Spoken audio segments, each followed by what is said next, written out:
A billionaire's dilemma. Jackson Brenner sat in his downtown Austin penthouse, staring at the city lights below with a glass of bourbon in his hand. At 42, he had built Next Wave Technologies from a garage startup into a billion-dollar empire. He had everything money could buy, yet he felt more alone than ever. "Another disaster date, boss?" asked Trevor, his assistant of 10 years. As he entered the living room with a tablet full of morning schedules, Jackson let out a heavy sigh. She spent the entire dinner talking about her follower count and asking if I knew any venture capitalists who might fund her lifestyle brand. When I mentioned visiting my parents in Dallas, she asked if they had a private jet. Winsted, "That's the third one this month." "I'm tired, Trevor. Tired of women who see dollar signs instead of a person. Tired of fake smiles and strategic conversations." Jackson set down his glass with determination. "I need to know who actually cares about me versus who cares about my bank account. What did you have in mind?" A spark lit up in Jackson's eyes. "An experiment. I'm going to give 4 women in my life unlimited access to money for 1 week. No rules, no instructions. Just freedom to show their true colors." Trevor raised an eyebrow. "That sounds either brilliant or completely reckless." "Probably both," Jackson admitted with a slight grin. "But I need answers." The 4 women the next morning, Jackson prepared for identical black American Express cards with no spending limits. Each card represented a different woman in his life, each playing a unique role. First was Natalie Frost, his ex-girlfriend who kept trying to rekindle their relationship. She was stunning, with perfectly styled blonde hair and a social media following that rivaled some celebrities.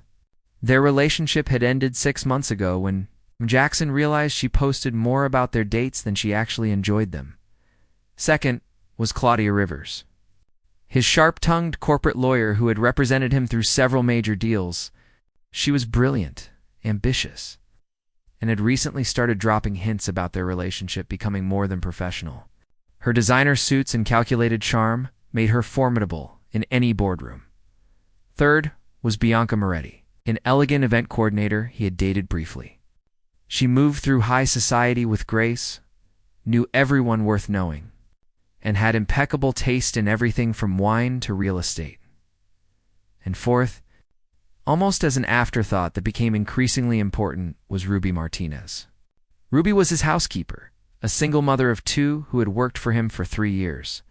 She sang off-key while cleaning, burned toast regularly, and treated his expensive possessions with casual indifference. She was the only person who called him Mr. Brenner without a hint of either reverence or mockery. Just simple respect. The delivery Trevor had arranged for each card to be delivered in an elegant black envelope with a simple note, a gift of appreciation. Use it freely for 1 week. No limits, no questions. Natalie received hers during her morning yoga class. She squealed so loudly that she disrupted the entire session, immediately posting a cryptic Instagram story with the caption, "When the universe knows you deserve good things." Claudia got hers at her law office. She examined the card carefully, smiled with satisfaction, and immediately made a call to her personal shopper at Neiman Marcus. Bianca received hers at a charity luncheon. She graciously accepted it with a knowing smile, as if she had expected such a gesture all along. Ruby was the last to receive hers. Jackson decided to give it to her personally. He found her in the kitchen battling with his expensive espresso machine that she claimed had an attitude problem. "Ruby, "I have something for you," Jackson said. Approaching her with the envelope, she turned around, her hands still wet from washing dishes. "Mr. Brenner, if this is about the vase I broke last week, I promise I'll pay for it. I've been saving up." "What?" "No, Ruby, the vase was ugly anyway. This is a gift." He handed her the envelope. Ruby dried her hands on her apron and opened it carefully. When she saw the black card, her eyes widened. "Mr. Brenner, I think you meant to give this to someone else. This looks expensive. It's for you. Use it however you want for 1 week. Consider it a thank you for putting up with my terrible schedule and worse cooking attempts. But I can't accept this. What if I lose it? What if someone steals it? What if I accidentally buy something expensive?" Jackson couldn't help but smile. That's exactly what I want you to do. Buy something expensive. Buy whatever you want. Ruby looked at the card like it might explode. Mr. Brenner, are you feeling okay? Did you hit your head? Should I call someone? I'm fine, Ruby. Just take it. Enjoy yourself. After much convincing, Ruby finally accepted the card, though she still looked uncertain. As Jackson left the kitchen, he heard her muttering to herself, "A week of unlimited money. What am I supposed to do with that? Buy a yacht? I get seasick in bathtubs." The first transactions within hours, Trevor's monitoring system began showing activity. Jackson sat in his home office, watching the transactions roll in with a mixture of curiosity and growing disappointment. Natalie's spending started immediately. A $3,000 designer handbag from Rodeo Drive? A $5,000 photo shoot package with Austin's most expensive photographer? A $2,500 hair and makeup session?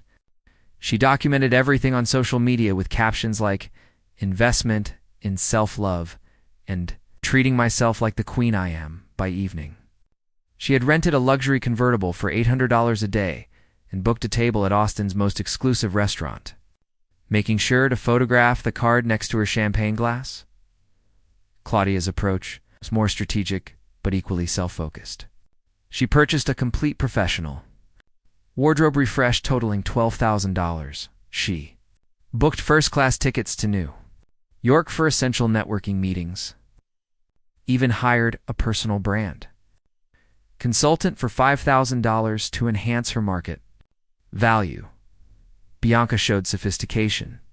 Inner spending, but the same underlying pattern. She hired an interior designer for her apartment, purchased artwork from a gallery opening, and reserved a private box at the opera season. Everything was tasteful. Everything was refined. But everything was for her. Jackson felt his stomach sink as he watched the numbers climb. Was this all he was to people? A source of funding for their personal upgrades? Then Trevor pulled up Ruby's transaction history. "Boss, you need to see this." Jackson leaned forward, expecting something similar. What he saw instead made him pause. Ruby had made one purchase at a local grocery store for $247, then another at a discount toy warehouse for $180, then a $95 purchase at a craft supply store. Her most expensive transaction was $400 at a restaurant supply company. "What is she buying?"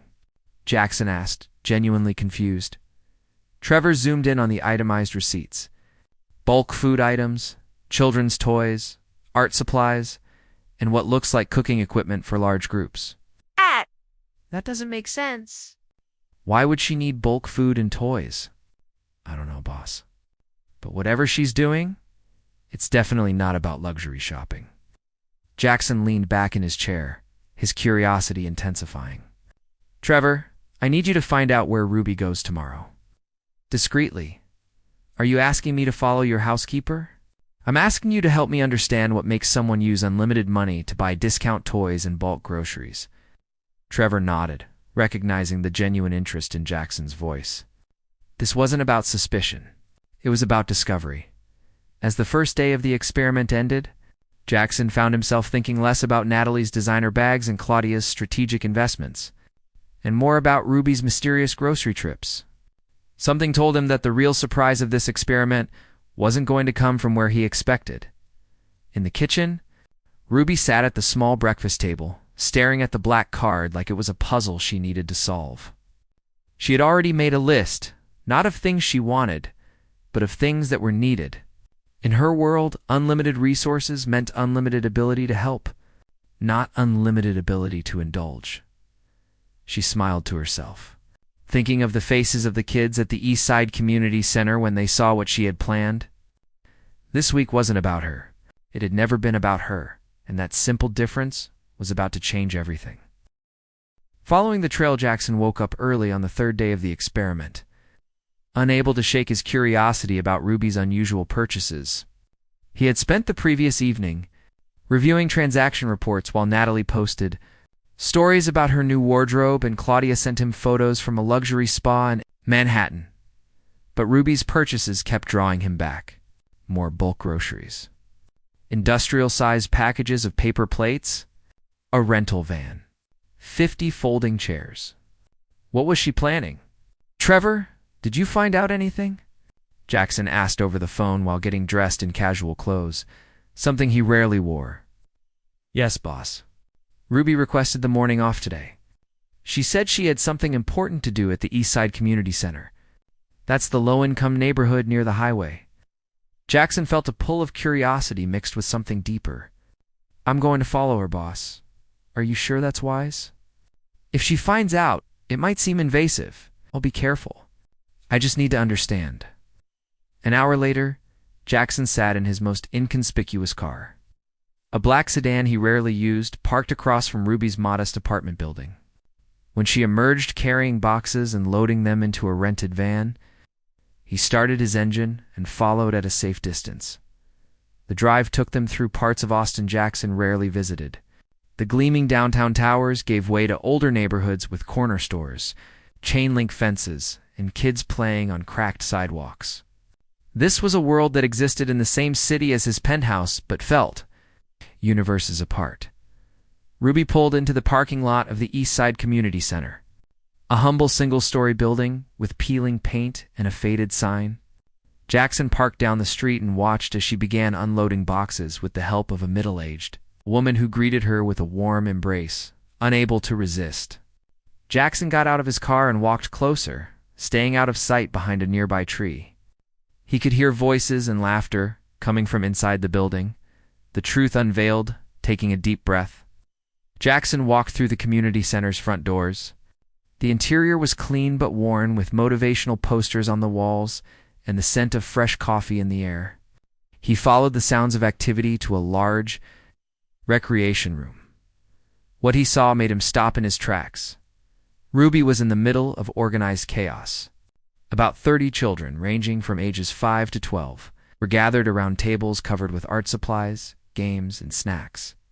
Ruby wore a bright yellow apron and was helping a little girl glue sequins onto a picture frame, while simultaneously directing two teenage volunteers who were setting up more tables. "Remember, everyone," Ruby called out cheerfully, "we're making these frames for your parents, so put lots of love into them." "Miss Ruby, can I make one for my grandma?" asked a small boy with thick glasses. "Of course, sweetie. You can make as many as you want. That's what all these supplies are for." The middle-aged woman Jackson had seen earlier approached Ruby with a clipboard. "Ruby, I can't believe you did all this. The supplies alone must have cost hundreds of dollars." Ruby smiled warmly. "Don't worry about it, Miss Patricia. I had some extra funds this week, and I couldn't think of a better way to use them. These kids deserve art supplies and full bellies." "You have the biggest heart of anyone I know," Patricia said. Hugging Ruby tightly, Jackson stood frozen in the doorway, watching Ruby move from child to child, encouraging their artwork, wiping away tears when glue spilled, and handing out snacks with genuine joy on her face. This wasn't a photo opportunity. There were no cameras, no social media posts, no audience to impress. This was pure, unfiltered kindness. A young girl noticed Jackson standing in the doorway. "Miss Ruby, there's a man watching us." Ruby turned around and her face went pale when she recognized him. "Mr. Brenner." "What are you doing here?" The entire room went quiet. 30 pairs of eyes turned toward Jackson, making him feel suddenly self-conscious in his casual clothes and out of place in this world of genuine compassion. "I followed you," Jackson admitted, deciding honesty was the only option. "I saw your purchases, and I was curious about what you were doing with the card." Ruby's expression shifted from shock to embarrassment. "Oh no, you think I'm misusing the money. Mr. Brenner, I can explain. I didn't buy anything for myself. I promise. Everything went to the center and the kids. I have all the receipts." "Ruby, stop," Jackson said gently, stepping into the room. "I'm not upset. I'm amazed." "You are?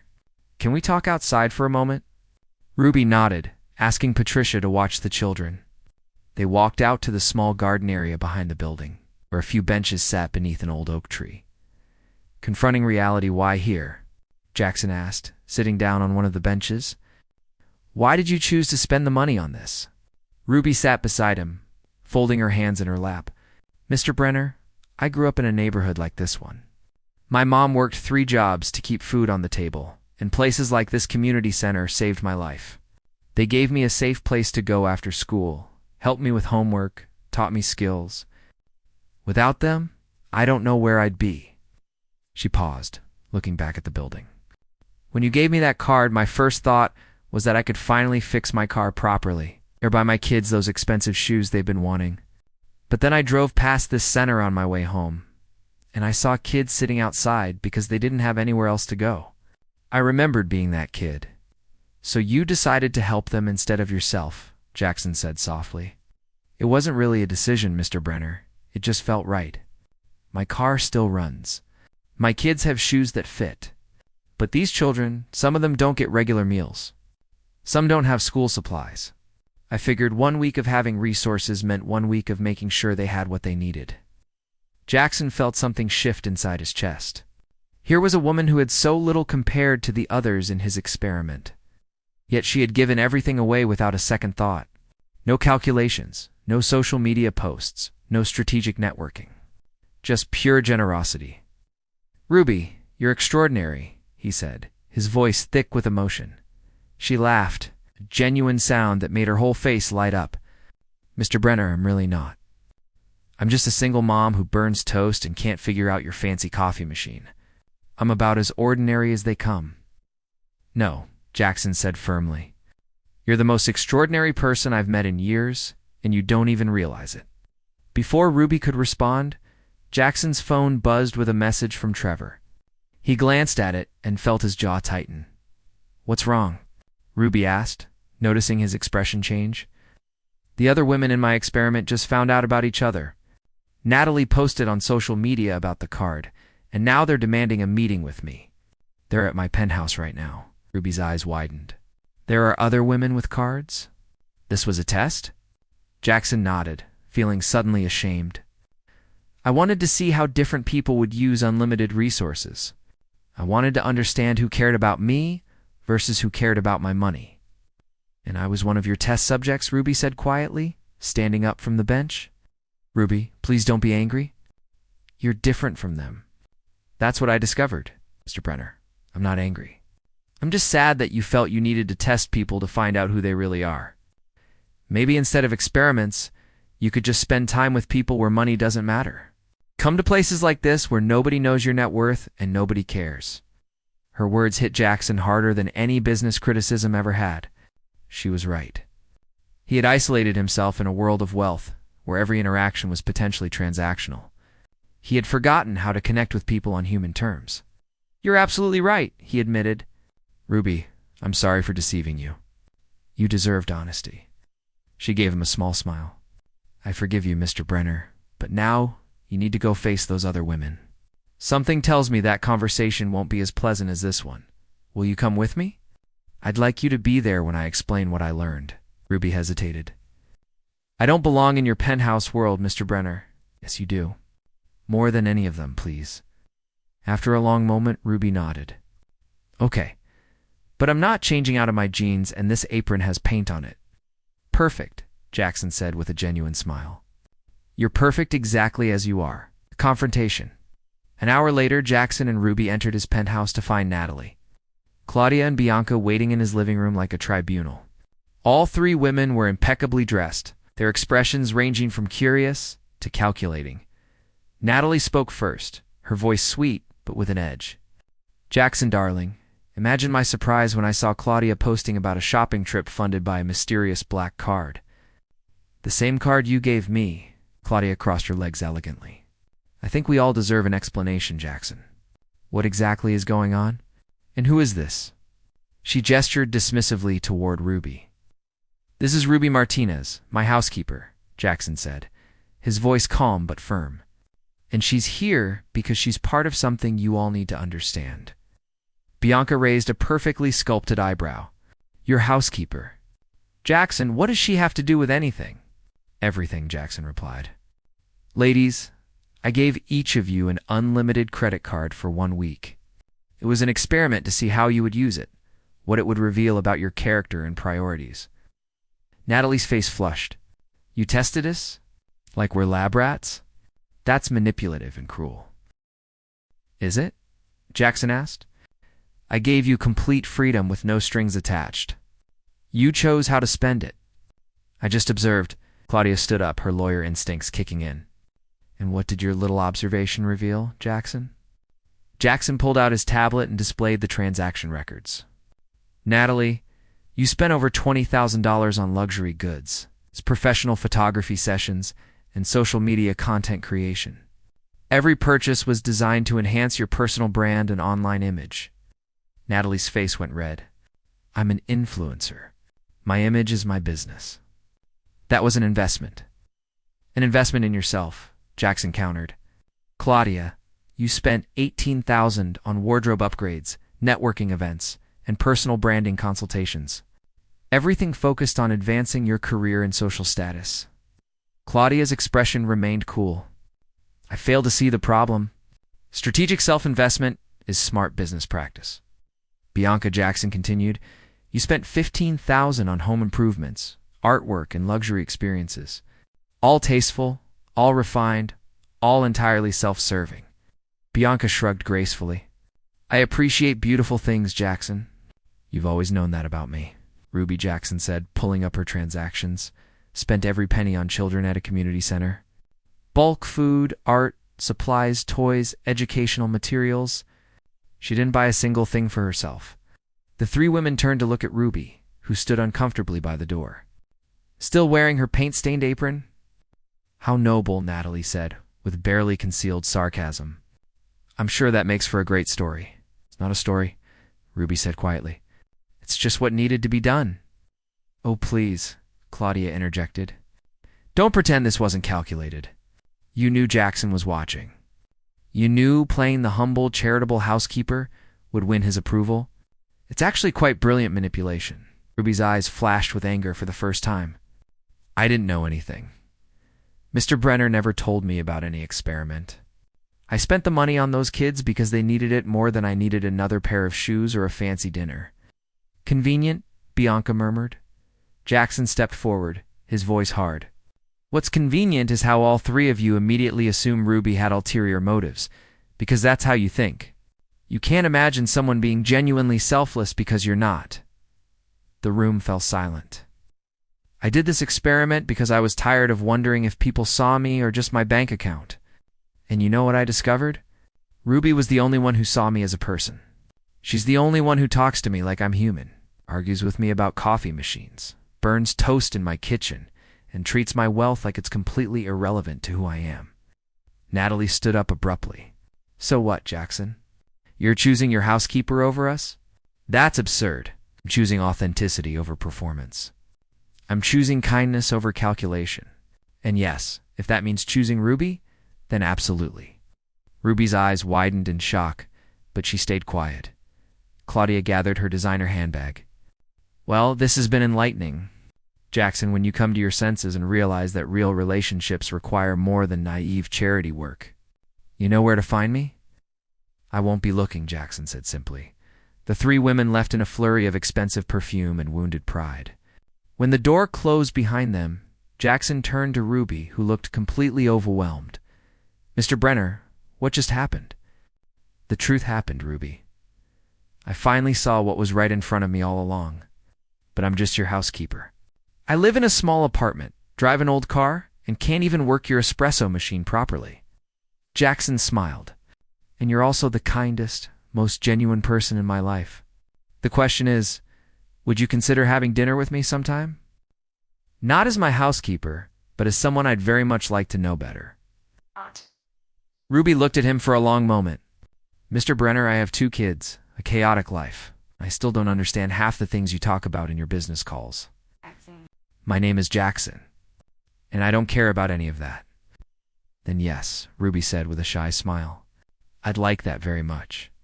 The aftermath a week following the confrontation brought unexpected changes to Jackson's carefully structured life. News of his experiment had leaked, likely through Natalie's social media network, and the story had taken on a life of its own. Headlines ranged from tech billionaire's social experiment exposes gold diggers. To humble housekeeper wins billionaire's heart with act of charity. Jackson sat in his office, ignoring the dozens of interview requests flooding Trevor's inbox, and instead focused on the woman sitting across from him, nervously sipping coffee from his fancy machine that she had finally learned to operate. "I still can't believe this is my life now," Ruby said, setting down her cup carefully on a coaster. "Last week, I was worried about my car's transmission. This week, reporters are camped outside my apartment asking about my intentions." "I'm sorry about that," Jackson said sincerely. "I never meant for this to become public. Someone leaked it to the press." It was Natalie, Ruby said matter-of-factly. "I saw her Instagram post. She's playing the victim, saying she was humiliated and manipulated. She's got thousands of supporters calling you terrible names." Jackson shrugged. "Let them talk. The truth is more complicated than a social media narrative." Trevor entered the office with his tablet, looking concerned. "Boss, we need to discuss something. Claudia is threatening legal action. She claims the experiment constitutes emotional distress, and she's demanding compensation." "Of course she is," Jackson muttered. "What's she asking for?" $500,000 and a public apology." Ruby's eyes went wide. $500,000? For what? Getting free money to spend on herself? "It's posturing," Trevor explained. "She knows she doesn't have a real case, but she's hoping Jackson will settle quietly to avoid more publicity." Jackson leaned back in his chair, thinking, "Schedule a press conference for tomorrow. I'm not hiding from this. If the story is out there, then the whole truth should be out there too." "Are you sure that's wise?" Trevor asked. "Probably not, but it's honest, and I'm done with anything less than honesty." Ruby watched him with admiration and concern. "Jackson, you don't have to do this because of me. I can just go back to my normal life. Forget any of this happened. Ruby, I don't want you to go back. I want you to move forward. With me, if you'll let me." The tenderness in his voice made Ruby blush. Even after a week, she still wasn't used to this version of their relationship. Ruby's story that evening? Jackson and Ruby sat on his penthouse balcony, watching the Austin skyline turn golden in the sunset. It was the first quiet moment they had shared since everything exploded into the public eye. "Can I ask you something?"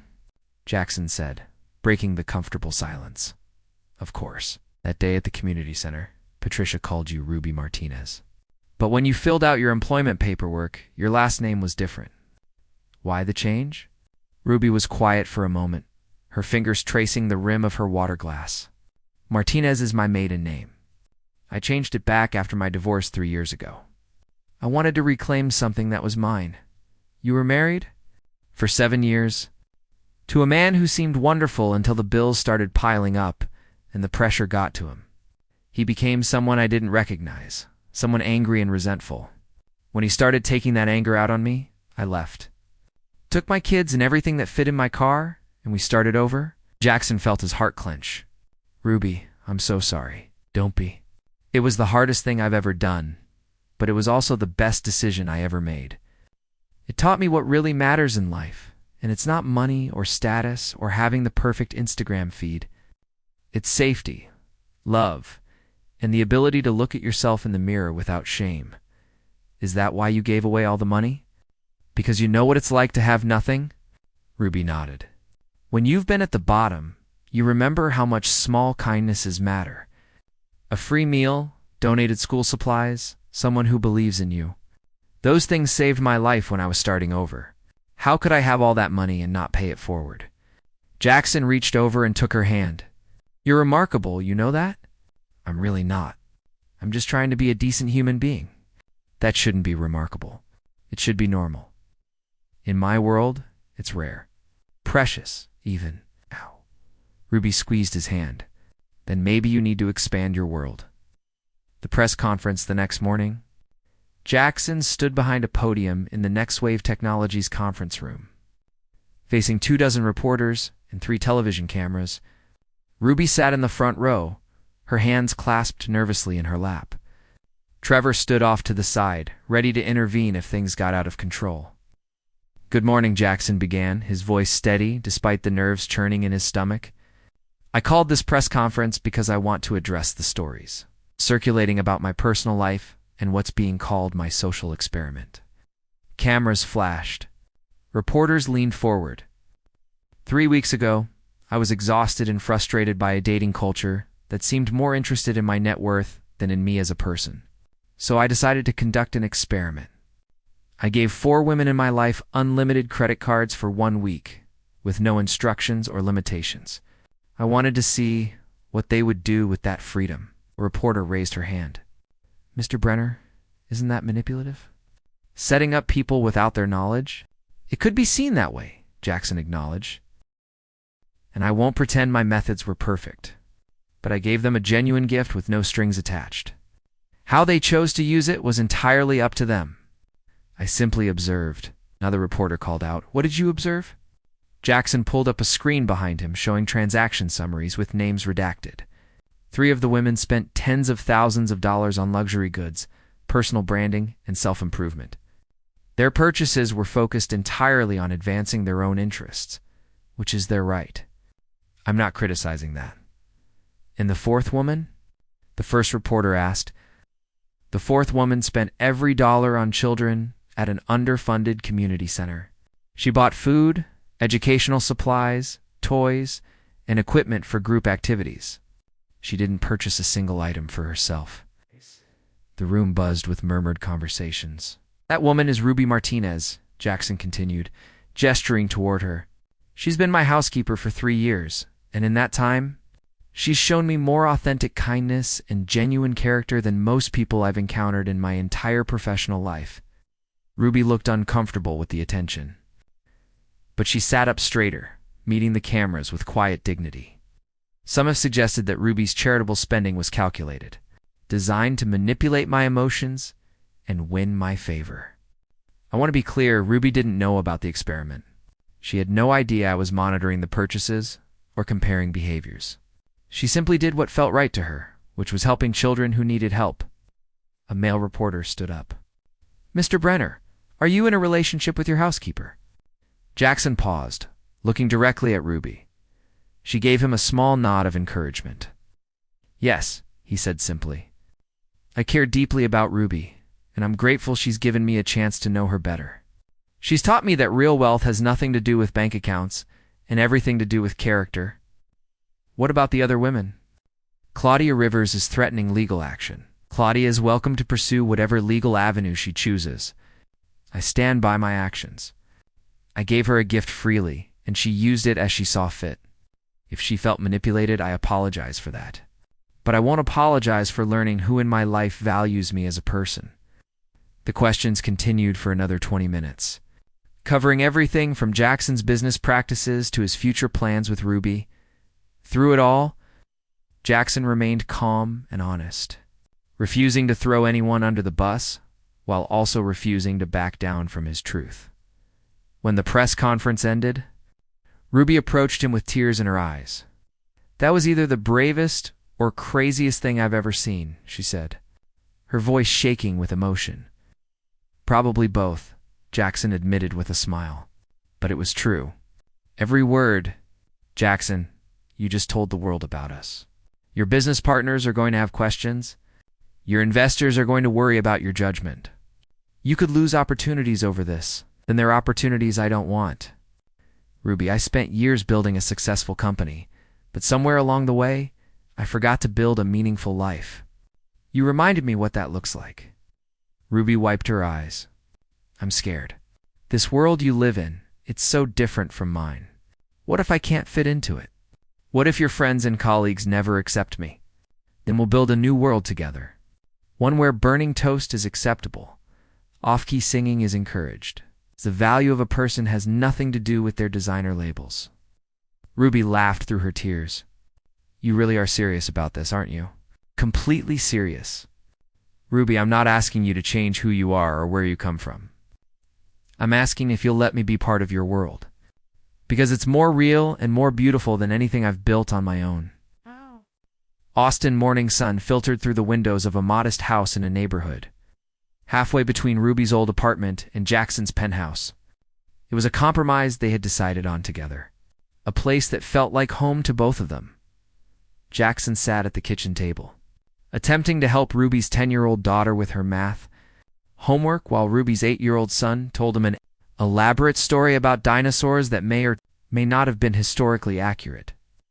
"Mr. Jackson, you're doing the equation wrong," the daughter said patiently, as if she had explained this 1,000 times. "I have an MBA from Stanford, and I'm being corrected by a 5th grader," Jackson said with mock indignation. "She's smarter than both of us," Ruby called from the stove, where she was making pancakes that were only slightly burnt. "Accept it and move on." The doorbell rang. Jackson got up to answer it and found Trevor standing there with his ever-present tablet and a rare smile. "Morning, boss. Just dropping off the quarterly reports. Also wanted to let you know that the community center project is fully funded. The board approved the expansion." "That's excellent news," Jackson said, genuinely pleased. He had established a foundation to support community centers across Austin, with Ruby serving as an advisor. Her insights from lived experience had proven invaluable in shaping programs that actually helped people, rather than just looking good on paper. "How's the domestic life treating you?" Trevor asked, peering past Jackson to see Ruby flipping pancakes while dancing to music only she could hear. "It's chaotic, unpredictable, and nothing like I planned," Jackson said with a grin. "It's perfect." After Trevor left, Jackson returned to the kitchen to find Ruby plating pancakes while the kids argued about whose turn it was to pick the movie for family night. Ruby said, sliding a plate in front of him, 6 months ago. "If someone had told me I'd be making breakfast in a house icon with a billionaire, I would have thought they were crazy 6 months ago. If someone had told me I'd be happiest helping with 5th grade math and listening to dinosaur facts, I would have said the same thing." Ruby leaned over and kissed him gently. "Thank you. For what? For seeing me? The real me, not what I could do for you or what role I could play in your life. Just me." Jackson pulled her closer. "Thank you for teaching me the difference between being wealthy and being rich.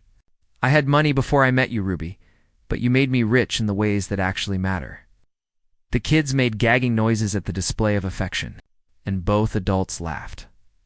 Later that afternoon, Jackson received a text message from an unknown number.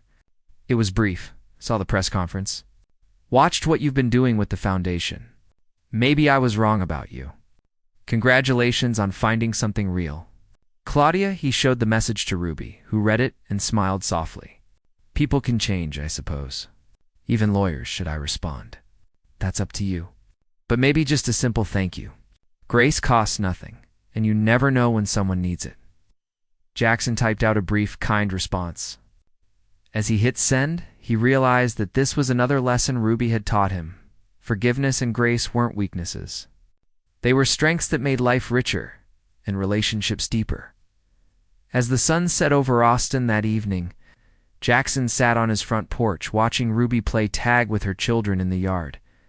Their laughter filled the air, genuine and unfiltered, and more valuable than any business deal he had ever closed. His phone rang. It was a reporter requesting another interview about his transformation from ruthless businessman to family man. Jackson declined politely and turned off his phone. Some stories didn't need more publicity. Some truths were meant to be lived rather than broadcast. And some treasures, like the woman currently being tackled by her giggling children, were too precious to share with the world. Jackson had spent years accumulating wealth, building an empire, and crafting a public image.